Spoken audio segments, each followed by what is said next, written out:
Queridos amigos, estamos iniciando con la palabra del Señor este día.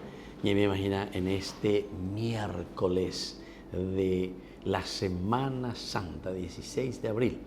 Y hoy a este miércoles le llamamos el miércoles de la preparación.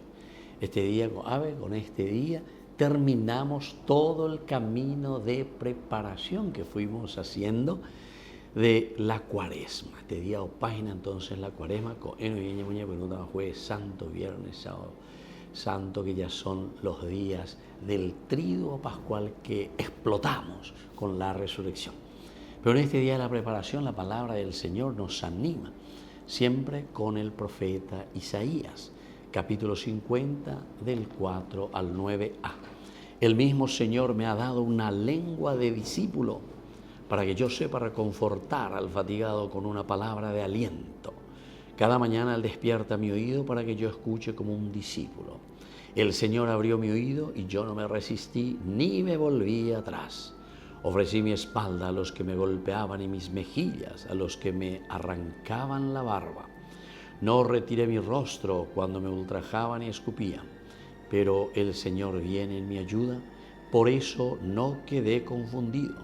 Por eso endurecí mi rostro como el pedernal y sé muy bien que no seré defraudado.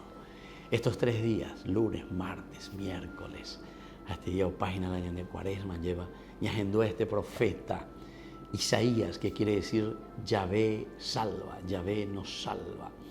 Y esto es lo que la palabra de Dios hoy nos vuelve a invitar y a darnos mucho ánimo.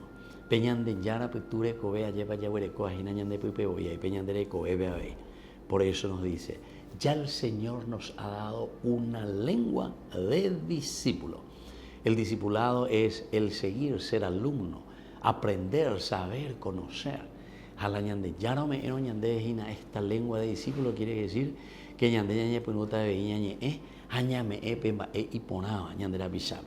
nuestra familia, a nuestro país, a nuestro Paraguay. Necesitamos, queridos hermanos, esta fuerza que nos renueva interiormente. A operar con la Yarecojina estos 3 días maravillosos en que concluimos de lunes, martes y miércoles con esta formación y preparación que hemos recibido desde la palabra de Dios en el tiempo cuaresmal. Y por eso, queridos hermanos, sintámonos con esta gracia del Señor. Él despierta mi oído para que yo escuche como este discípulo. Ya tú que entonces peñan de yarañe, ñañe mombarete que na peñan de yarañe eru vive alleva, acoan vive, ya yepitazo oñón diepa, allá ya po peñan de yaro yerurende. Preparemos día de la preparación para este triduo santo que comenzamos mañana. Y que la bendición del Señor descienda sobre cada uno de ustedes, el Padre y el Hijo y el Espíritu Santo. Amén.